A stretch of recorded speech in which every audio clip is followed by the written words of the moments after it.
Good morning बच्चों। देखो मैंने आपको क्वेश्चन नंबर 17 तक सॉल्यूशन कर दिया था एनसीईआरटी का एक्सरसाइज 7.4 का। क्वेश्चन नंबर ये 18 है आपका। ये है 5x-2/1 + 2x² + 3x। सबसे पहले से लेट आई कंसीडर करो और ये 5x-2/3x² + 2x + 1 dx। अब हमने क्या किया, देखो इसे टी मानने के बाद ये कभी नहीं आएगा क्योंकि यहाँ पॉजिटिव है और यहाँ पर नेगेटिव है, और वैसे ही 5x-2 नहीं आ रहा। तो हमने क्या किया, सबसे पहले it is the form of px + q/ax² + bx + c dx।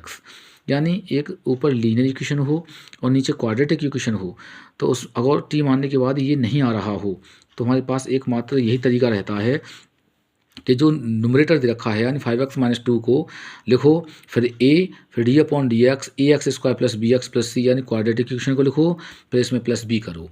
ठीक है। और ये एनसीईआरटी के 7.4 में आपको ये तरीका दे रखा है, आप देख लेना। ठीक है। तो ये 5x-2 = a, इसे x² करेंगे 2x हो जाएगा, 2 3 या 6x हो जाएगा, प्लस 2x का होगा कॉन्स्टेंट का 0 प्लस के b अंदर कर लो मल्टीप्लाई। तो ये 5x-2 = हो जाएगा 6ax + 2a + b। अब कंपेयरिंग बोथ ऑफ साइड, तो यहाँ से 6a की वैल्यू हो जाएगी 5 और ये 2a + b की वैल्यू हो जाएगी 2a + b की वैल्यू हो जाएगी हमारी -2। तो देखो हमें सबसे पहले जब हमें पता है कि 6a = 5 है तो यहाँ से a की वैल्यू हमने 5/6 निकाल ली, और उसके बाद हमने कांस्टेंट का कंपेयर किया तो 2a + b जो है वो -2 के बराबर है, और यहाँ से a की वैल्यू हमने 5/6 पुट करी, ये 3 टाइम्स कैंसिल कर दिया, और जब इधर ट्रांसफ़र करेंगे तो ये -2 तो है ही, ये -5/3 हो जाएगा। और यहाँ पर 3 एलसीएम हो जाएगा, इसका इधर मल्टीप्लाई करो, इसका इधर मल्टीप्लाई करो, ये -6 -5/3 हो जाएगा, -11/3 हो जाएगा। यानी 5x-2 के प्लेस पर 5/6 6x + 2 -1/3 हो जाएगा, क्योंकि ये हमारे पास वैल्यू थी और ये हमने सॉल्यूशन किया, यानी a की वैल्यू हमारे पास कितनी आई है 5/6 और b की वैल्यू आई है -11/3।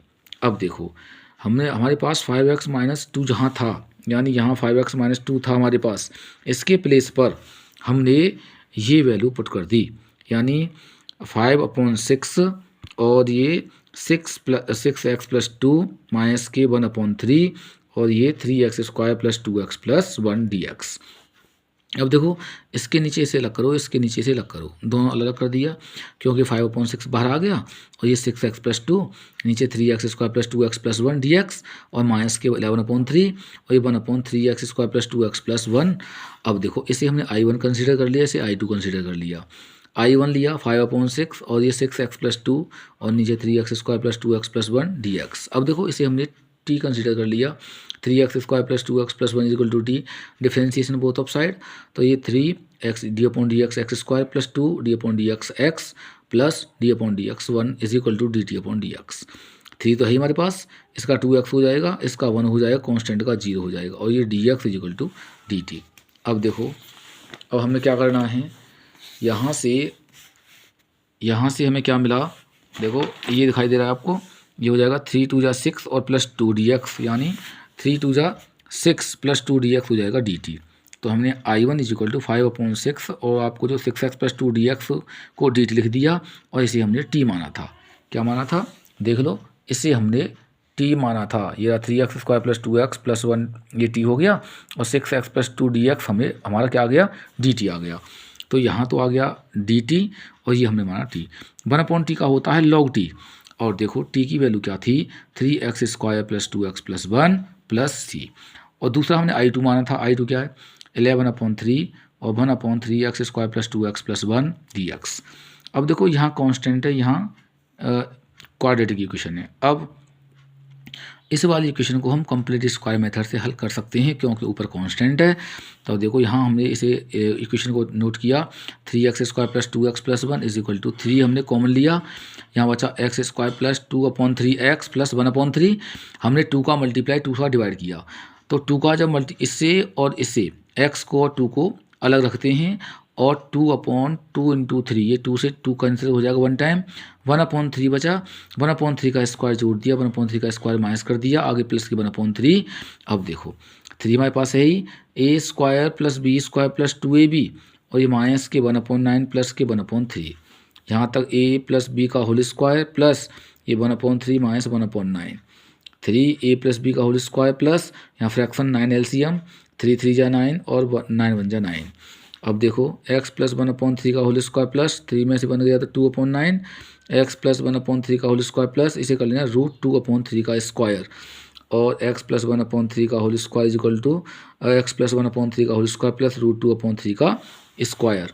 अब हमने ये वैल्यू कहाँ पुट करी, यहाँ पुट करी। तो 11/3 तुम्हारे पास था ही, 1/3 आगे लगा हुआ है और उसके बाद ये हमने उस वाली क्वाड्रेटिक इक्वेशन के ऊपर लगा दिया। अब हमने इसे t माना, x + 1/3 is equal to t, differentiation किया, इसका हो गया 1 कांस्टेंट का 0 और t का हो गया dt/dx, dx इधर ट्रांसफर कर दिया तो 1 dx हो गया इज इक्वल टू dt। तो 11/9 इंटीग्रेशन 1/t² प्लस √2/3 का स्क्वायर। तो 1/x² प्लस a² का फॉर्मूला होता है 1/a tan इनवर्स x/a। तो 3 3 जा 9, तो ये हो गया 3√2 और देखो 3 यहाँ ऊपर पहुँच जाएगा। ये जब वो पहुँच जाएगा तो हमें आपको क्या मिलेगा यहाँ पर I2 is equal to 11/3√2 tan inverse 3t/√2 plus c2। 11/3√2 tan inverse 3 और ये x + 1/3 और √2 प्लस c2, 3 का अंदर मल्टीप्लाई कर दो, ये हो जाएगा 3x + 3/3 यानी 1।